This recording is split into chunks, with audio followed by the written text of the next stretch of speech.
మరియు తాము చేయుచున్న, గమనించండి, నరహత్యలను, మాయమంత్రములను, జార చోరత్వములను చేయకుడునట్లు వారు మారు మనసు పొందిన వారు కారు. వీరి యొక్క జీవితంలో అనగా ఈ చివరి దినాల్లో 5 రకాలైన పాపాలు వారిని పట్టుకొని పీడిస్తూ ఉన్నాయి. 1 విగ్రహారాధన, 2వది నరహత్యలు. ఎంత విచ్చలవిడిగా ఈ దినాల్లో ఒక మనుషుని హత్య చేస్తున్నారండి. చాలా విచారం కదూ.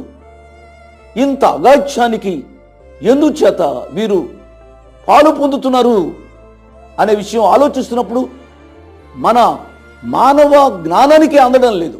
అరే, ఇంత చిన్నవాడు అంత పెద్ద వ్యక్తిని చంపాడా? భర్త భార్యను చంపాడా? లేక భార్య భర్తను చంపిందా? లేక బిడ్డలు తల్లిదండ్రులను చంపారా? ఇంత అమానుష్యమైన